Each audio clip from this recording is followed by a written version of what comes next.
దంతెరస్ మరియు దివాళీ సందర్భంగా 20% flat of on VA మన ముకుంద జ్యువెలర్స్ అన్ని బ్రాంచెస్ లో. నమస్తే రమగారు. నమస్తే జయ. రమగారు, సాధారణంగా మనం ఇంట్లో నిత్యం దీపారాధన చేస్తూ ఉంటాం. కొంతమంది ఉదయం చేస్తారు, కొంతమంది సాయంత్రం చేస్తారు, మరి కొంతమంది పొద్దున్న సాయంత్రం 2 పూట్ల కూడా చేస్తూ ఉంటారు కదా. ఇలా చేసేటప్పుడు తలస్నానం అనేది ఎంతవరకు అవసరం? సాధారణంగా దేవుడి దగ్గరికి వెళ్ళేటప్పుడు కానీ, లేకుంటే దేవాలయం దగ్గరికి వెళ్ళేటప్పుడు కానీ ఖచ్చితంగా తలస్నానం చేయాలని అనుకుంటాం మనం. కానీ నిత్య దీపారాధన చేసేవారు ఖచ్చితంగా తలస్నానం అనేది చేయాల్సిందేనా? మీరు అసలు ఎలా ఫాలో అవుతారు? రోజు తలస్నానం చేయవలసిన అవసరం లేదు, రోజు తలస్నానం చేయకూడదు కూడా. నిత్యము తలస్నానం చేయకూడదు. నిత్య దీపారాధన అంటే ఇప్పుడు మాలాగా ఇళ్లలో మాకు అది క్యాజువల్ పని, రెగ్యులర్గా చేయవలసిన విధి. పడుకోవటం లేవటం లాగా దీపారాధన చేయడం అనేది అంత అత్యంత సహజమైన క్రియ.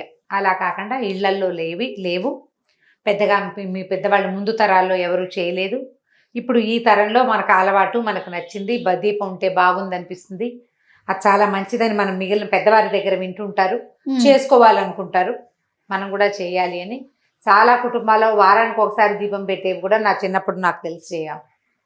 నా ఫ్రెండ్స్లో చాలామంది ఇళ్లలో పండగలప్పుడే దీపారాధన చేసి మామూలు రోజుల్లో ఊదొత్తులు వెలిగించే వాళ్ళని కూడా నేను చూశాను. నాకు తెలుసు, కేవలం రోజు ఊదొత్తులు వెలిగిస్తారు దేవుడికి. గీపాలు ఏం పెట్టరు. దేవుడు గూడు దిగుడు ఓ పక్కన ఉంటుంది అంతే.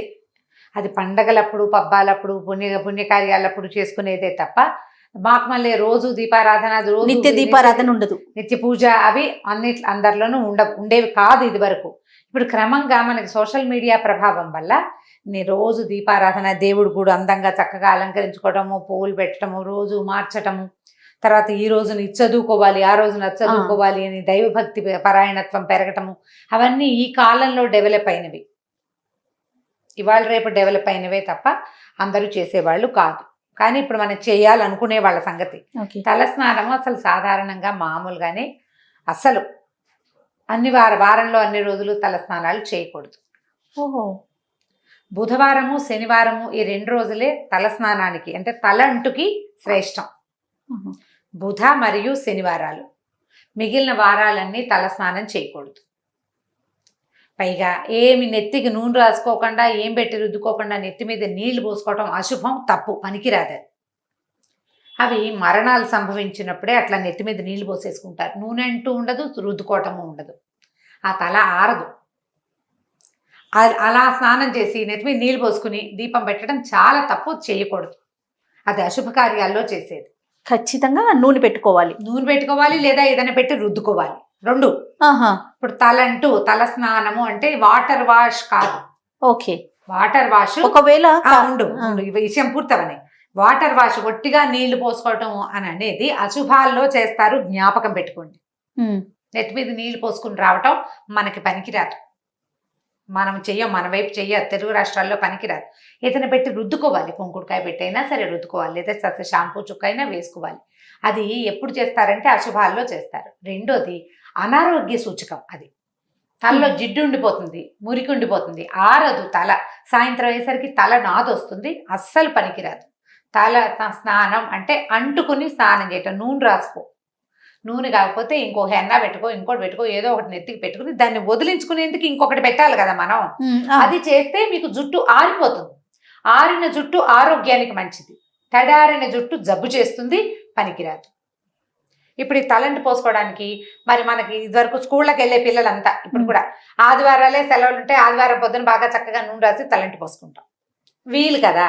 నిజానికి ఆదివారం అనారోగ్యం, పనికిరాదు.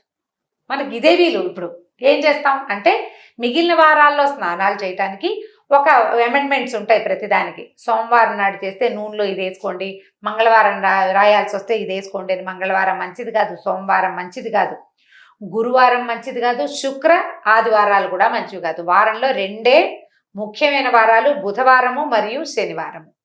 ఈ 2 రోజుల్లోనూ స్నానం చేస్తే సౌమ్యత వస్తుంది, శరీరానికి కాంతి వస్తుంది, ఆరోగ్యం వస్తుందని శాస్త్రరీత్యా చెప్పబడింది.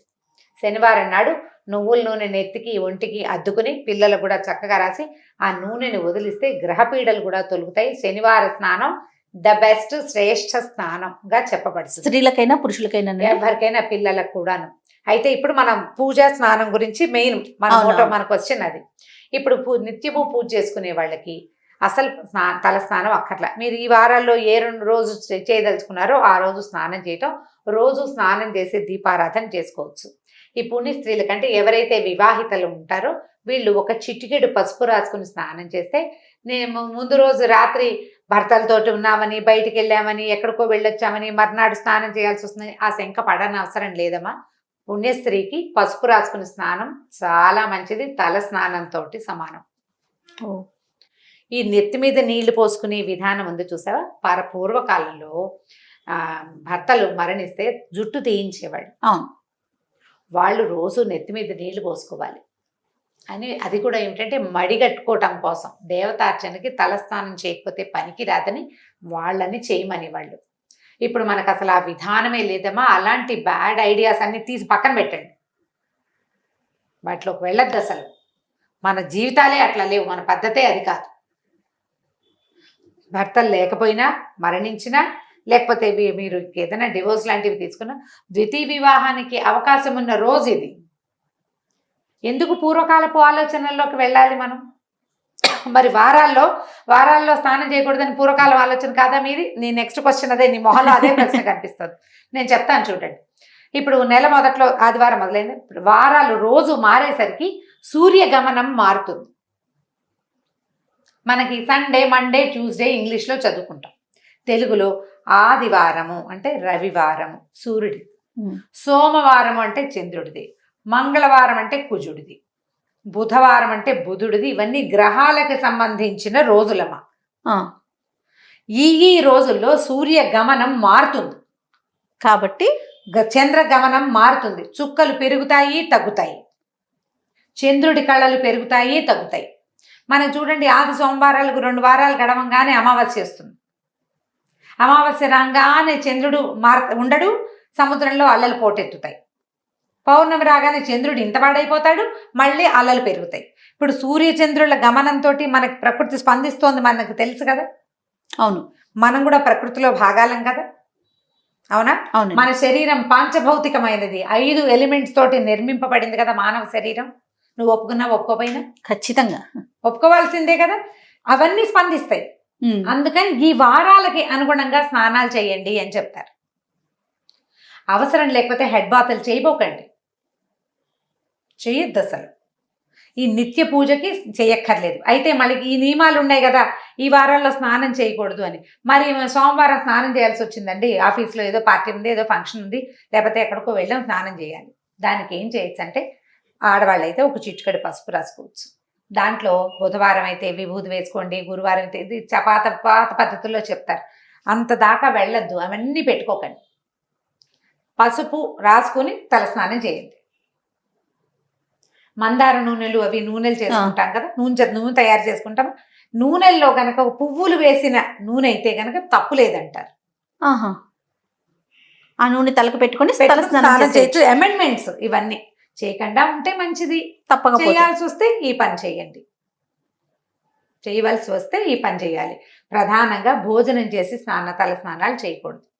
నెత్తికి నూనె పెట్టుకున్నాక స్నానమే చేయాలి, కానీ మధ్యలో ఆహార భోజనాలు చేయకూడదు, తినకూడదు. పొద్దున్నే నూనె రాసుకుని బ్రేక్ఫాస్ట్ అన్ని చేసి 12ంటికి స్నానం చేసి చేయకూడదు. పాత పద్ధతి చెప్తున్నా, తర్వాత మీ ఇష్టం. తర్వాత దేవాలయానికి వెళ్ళేటప్పుడు తల స్నానం చేయాలా, అది అడుగుతుంటారు చాలా మంది ఆడవాళ్ళంతా. శుక్రవారం తలంటి పోసుకోవాలనుకుంటారు, లక్ష్మీ పూజ చేసుకోవాలి, తలంటి పోసుకోవాలి. పసుపు రాసుకుని స్నానం చేయండి, తలంటి పోసుకోండి, పనికొస్తుంది. దేవాలయ దర్శనానికి వెళ్ళాలి అంటే మీరు నెలకు ఎప్పుడో ఓసారి వెళ్తే వాళ్ళు పోసుకోండి తలంటి. అది ఏ రోజైనా కూడా దేవాలయానికి వెళ్ళాలన్న ఉద్దేశం ఉంటే. కానీ నా సిద్ధాంతం అయితే, మీ తల మురిగ్గా ఉంది, స్నానం చేసి చాలా రోజులైంది, ఏదైనా రకరకాల పరిస్థితులకు ఎదురయ్యాయి అని మీకు అనుమానం ఉంటే తప్ప, లేకపోతే పసుపు రాసుకుని స్నానం చేసి వెళ్ళొచ్చు. పసుపు రాసుకుని ఒక చిటికెడు సూత్రాలు, మంగళసూత్రాలు పసుపు రాసుకోవడం, పాపెట్లో ఒక చిటికెడు అంటించుకోవడం, ఒంటికి శాస్త్రానికి పసుపు రాసుకుని స్నానం చేస్తే పనికొస్తుంది. ఆ పసుపు ఉంచుకోవాలా అలాంటి వాటికన్నా సబ్బేసి తోమేసుకోవచ్చు, పసుపు ఉంచుకోక్కర్లేదు. కానీ పసుపు రాసుకుని స్నానం చేసి దేవాలయానికి వెళ్ళొచ్చు. ఈ నియమాలు ఏవి ఈ వారాల్లో చేయకూడదు అనేవి క్షేత్రాలకు వెళ్ళినప్పుడు కానీ, పండగల్లో పర్వదినాల్లో కానీ, పుట్టినరోజులకు కానీ వర్తించవు. మన పుట్టినరోజు ఆదివారం నాడు వచ్చింది, పుట్టినరోజుకి తలంటి స్నానం చేసేసేయచ్చు, తప్పలేదు. ఓకే, అప్పుడు మనం ఇప్పుడు తీర్థానికి వెళ్ళాం, తిరుపతి వెళ్ళాం, ప్రయాణం అంతా దుమ్ము కొట్టుకుని ఉన్నాం, ట్రైన్లో స్నానం చేసి దేవతా దర్శనానికి వెళ్ళాలి స్వామివారికి అనుకుంటాం, అప్పుడు స్నానం చేయొచ్చు. పుణ్యక్షేత్రాల్లో స్నానాలు, తలంటి పోసుకోవటాలు దానికి వార నియమం ఉండదు. క్షేత్రాన్ని బట్టి మనం అక్కడికి వెళ్తే అక్కడ మనం క్షేత్రం తాలూకు పవర్లోకి వెళ్ళిపోతాం. సూర్యచంద్రాదులు మన ఏం చేయలేరు. అందుకని ఇది పనికొస్తుంది. ఇలా ఆలోచన పెట్టుకుంటే నిత్యము తల స్నానం చేయవలసిన అవసరం లేదు. వారానికి ఈ 2 రోజులు పెట్టుకుని స్నానం చేయొచ్చు. మీకు అనుమానము శంక ఉంటే ఎవరైనా సరే, పెళ్ళైన ఆడపిల్లలందరూ, ఆడవాళ్ళంతా కూడా పొద్దున్నే బాత్రూంలో పసుపు ఉంచుకోవటం, ఒక చిటికెడు పసుపు ఒక మగ్గు నీళ్ళల్లో వేసి ఒంటి మీద పోసుకోండి. అనుమానం లేకుండా, శంక లేకుండా, ఏదైనా తప్పు చేస్తున్నామేమన్న భావన లేకుండా ఉంటుంది. పసుపు ఎలాగో యాంటీబయాటిక్, మనకి స్కిన్కి చాలా అవసరమైంది, ముఖ్యమైనది. ఆ శంక లేకుండా పోతుంది. ఏమీ తప్పు లేదు, శుభ్రంగా చేయొచ్చు. అంతే. నమస్తే. నమస్తే జీ. ఈ వీడియో కనుక మీకు నచ్చినట్లయితే లైక్ చేయండి, షేర్ చేయండి. మరిన్ని ఇంట్రెస్టింగ్ వీడియోస్ కోసం మా ఛానల్ని సబ్స్క్రైబ్ చేసుకోండి.